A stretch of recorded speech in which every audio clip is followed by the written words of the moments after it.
اعوذ باللہ من الشیطان الرجیم بسم اللہ الرحمن الرحیم صلو علی الحبیب اللہم صلی علی سیدنا و مولانا محمد وبارک وسلم وصلی علیہ.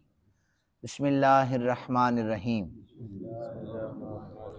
وما ارسلنا من رسول الا لیطاع بإذن اللہ ولو انہم اذ ظلموا انفسہم جاؤوک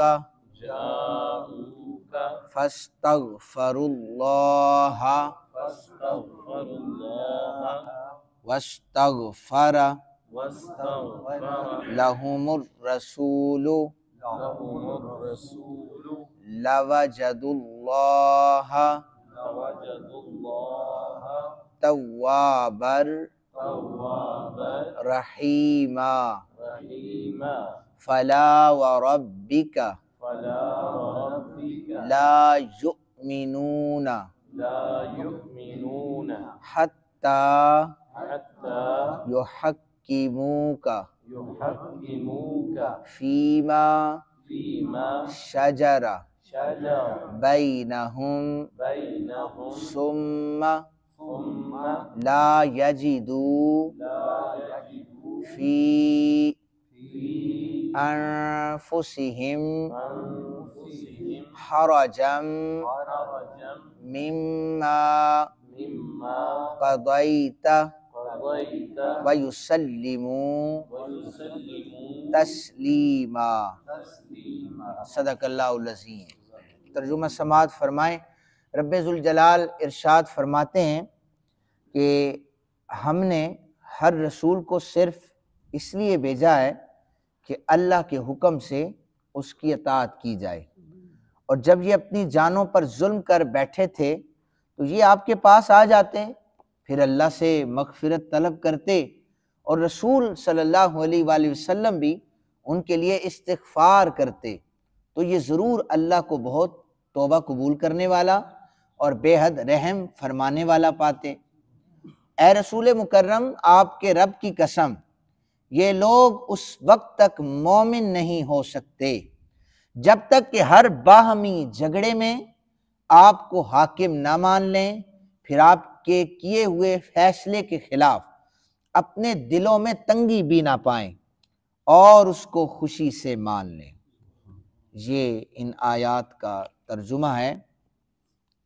کل بھی رسول کائنات صلی اللہ علیہ وآلہ وسلم کی اطاعت کے حوالے سے، آپ کے فیصلے کے حوالے سے آیات بیان کی گئی تھی. آج مزید جو 2 آیات میں نے آپ حضرات کے سامنے پڑھی ہیں، اس کو بیان کر رہا ہوں، توجہ سے سماعت کیجئے گا. اللہ تعالیٰ ارشاد فرماتے ہیں کہ ہم نے ہر رسول کو صرف اس لیے بھیجا ہے کہ اللہ کے اذن سے اس کی اطاعت کی جائے. فرمایا جب یہ اپنی جانوں پر ظلم کر بیٹھے تھے، یعنی کعب بن اشرف کے پاس چلے گئے تھے، تو جب جانوں پر ظلم ہو گیا تھا تو حضور کی بارگاہ میں آتے، توبہ استغفار کرتے، حضور بھی ان کے لیے توبہ استغفار کرتے تو اللہ تعالیٰ ان پر رحم فرما دیتا، لیکن انہوں نے ایسا نہیں کیا. پھر اسی طرح ایک روایت سنیے ذرا، اور اس روایت کو حافظ ابن کثیر نے اپنی تفسیر ابن کثیر میں لکھا ہے.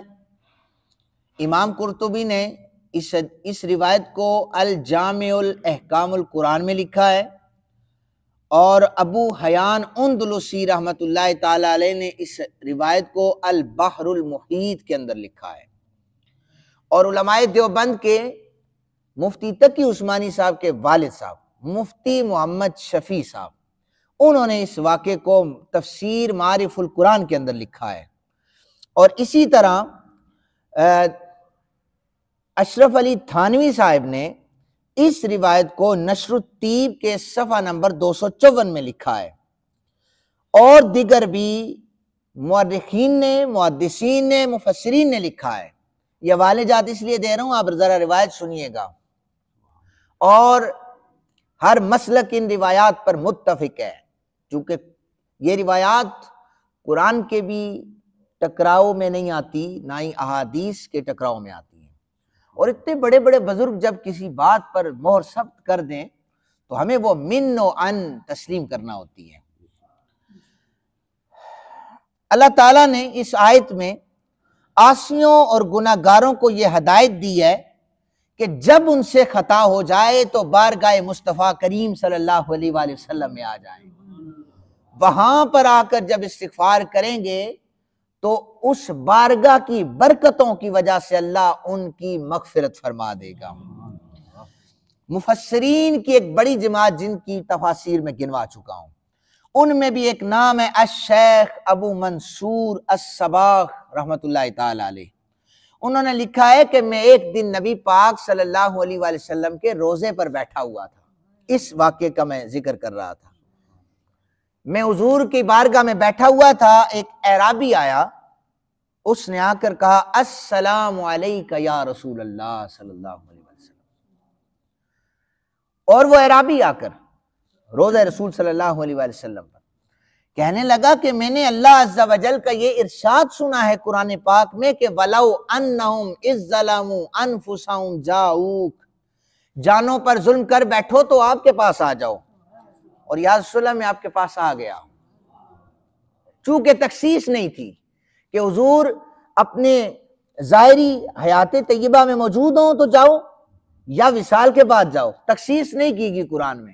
تو مفسرین کی بڑی جماعت نے لکھا ہے کہ ظاہری آپ کی حیات طیبہ میں بھی آپ کے پاس جا کر استغفار کی جاتی تو قبول ہوتی. آپ کے ظاہری وصال کے بعد بھی اگر کوئی روزہ رسول صلی اللہ علیہ وآلہ وسلم پر حاضری دے کر گناہوں کی مغفرت طلب کرے گا تو اللہ تعالیٰ اس کے گناہوں کو معاف فرما دے گا. وہ شخص کہنے لگا کہ میں نے قرآن کی آیت پڑھی تھی تو یا رسول اللہ میں آ گیا ہوں اور اپنے گناہ پر میں اللہ تعالیٰ سے استغفار کرتا ہوں. میں اپنے رب کی بارگاہ میں آپ سے شفاعت طلب کرنے والا ہوں. پھر اس نے عربی میں 2 شعر پڑھے، ان کا ذرا اردو ترجمہ سماعت فرمائیں. وہ کہنے لگا کہ اے وہ جو زمین کے مدفونین میں سے سب سے بہتر ہیں، جن کی خوشبو سے زمین اور پہاڑ خوشبودار ہو گئے، میری جان اس قبر پر فدا ہو جس میں آپ ساکن ہیں. اس میں عفو بھی ہے، سخاوت بھی ہے، لطف و کرم بھی ہے. اور یہ مفسرین جنہوں نے لکھا ہے واقعہ، وہ کہتے ہیں، شیخ ابو منصور کہتے ہیں کہ وہ اعرابی چلا گیا. وہ جب اعرابی چلا گیا نا تو کہتے ہیں مجھ پر نیند غالب آ گئی. تو جب نیند غالب آئی تو خواب میں مجھے کملی والے آقا کریم صلی اللہ علیہ وسلم کا دیدار ہو گیا. حضور نے فرمایا ابو منصور الصباغ اس اعرابی کے پاس جا کر اسے خوشخبری دو، اللہ نے اس کی مغفرت فرما دی ہے. اور میں نے آپ کے سامنے یہ حوالے بیان کر دیے. اور قاسم نانوتوی صاحب نے بھی لکھا ہے کہ یہاں پر اس کی کوئی تخصیص نہیں ہے کہ زندگی میں حضور کی بارگاہ میں جایا جاتا یا وصال کے بعد جایا جاتا. بعد میں جاؤ گے تب بھی اللہ مغفرت فرمائے گا، پہلے جاؤ گے اللہ تب بھی مغفرت فرمائے گا. اور پھر اس کے بعد ویسے بھی نبی پاک صلی اللہ علیہ وآلہ وسلم کے صحابی مروان کے دور میں جب اپنی رخساروں کو حضور کی دہلیز پر رکھ کر دعا کر رہے تھے تو اس وقت مروان نے آ کر کہا تھا کیا کر رہے ہو یہ؟ تو انہوں نے کہا تھا میں کسی پتھر کے پاس نہیں آیا، اللہ کے محبوب کے پاس آیا ہوں، ان کی بارگاہ میں آیا ہوں. اور حضور نے خود فرمایا، حدیث پاک ہے کہ من زارا قبری وجبت لہ شفاعتی، جس نے میری قبر کی زیارت کی اللہ میری شفاعت کو اس پر واجب فرما دیتا ہے. اب آگے ارشاد فرمایا، اے رسول مکرم، آپ کے رب کی قسم یہ لوگ اس وقت تک مومن نہیں ہو سکتے جب تک اپنے باہمی جھگڑوں میں آپ کو حاکم نہ مان لیں. اس میں بھی تخصیص نہیں ہے. اگر کوئی اس دور میں بھی رسالت امام صلی اللہ علیہ وآلہ وسلم کو وسیلہ بنا کر، حاکم بنا کر آپ کی شریعت پر چلتے ہوئے کوئی فیصلہ کرتا ہے تو اسے بھی اسی طرح مانا جائے گا جیسے ظاہری حیات میں مانا جاتا تھا. فرمایا اگر حضور کے فیصلوں پر کوئی شخص انکار کر دیتا ہے وہ مومن ہی نہیں ہوتا، وہ منافق ہو جاتا ہے جو حضور کے فیصلوں پر انکار کرے۔ اور امام محمد بن اسماعیل یعنی امام بخاری رحمت اللہ تعالی علیہ نے لکھا ہے، اس روایت کو حضرت عبداللہ بن زبیر راوی ہیں، کہتے ہیں کہ انصار کے ایک شخص نے حضرت زبیر رضی اللہ تعالی عنہ سے نبی پاک صلی اللہ علیہ وسلم کے سامنے زمین کو سیراب کرنے والے پانی کی ایک نالی پر جھگڑا کیا۔ وہ دونوں انصار اور حضرت زبیر اس نالی سے اپنی فصلوں کو سیراب کیا کرتے تھے۔ نبی پاک صلی اللہ علیہ وآلہ وسلم نے فرمایا، فیصلہ کیا، اے زبیر تم اپنی زمینوں کو پانی دو، پھر یہ پانی اپنے پڑوسی کے لیے بھی چھوڑ دینا۔ وہ انصاری غضبناک ہو گیا، اس نے کہا آپ نے اس لیے انہیں پہلے کہا ہے کہ یہ آپ کے چچا زادے۔ تو اسے کیا پتا تھا کہ عدل جس در کی لونڈی ہے، اور عدل کو بھی یہیں سے عدل ملتا ہے، اور کائنات بنی ہی آقا کریم صلی اللہ علیہ وسلم کے قدمین شریفین کے صدقے سے ہے، تو انہیں کہہ رہا ہے کہ یہ آپ کے چچا زادے ہیں، اس لیے ان کے حق میں فیصلہ کر رہے ہیں۔ تو نبی پاک صلی اللہ علیہ وسلم کو غصہ آ گیا، پھر آپ نے فرمایا زبیر میں جو تم سے کہہ رہا ہوں اسی طرح کرو۔ حضرت زبیر نے کہا مجھے اللہ کی عزت کی قسم ہے کہ اس وقت یہ آیت مبارکہ نازل ہو گئی، فلا وربک لا یؤمنون حتی یحکموک، کہ جب نبی تمہارے درمیان حاکم بن جائے، جو اس کے فیصلے کو مانے گا وہی مومن کہلائے گا، باقی منافق ہو جائیں گے۔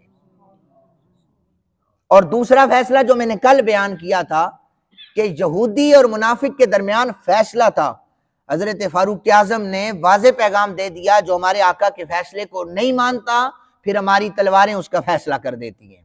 بہرحال اللہ تعالیٰ سے دعا ہے آگے بھی یہ حضور کی شان کے حوالے سے، ویسے تو پورے کا پورا قرآن میرے پاک نبی صلی اللہ علیہ وسلم کی نعت شریف پڑھ رہا ہے، توصیف کر رہا ہے، تعریف کر رہا ہے، لیکن یہ بھی مزید آپ کے ذوق کے لیے یہ روایات ہیں۔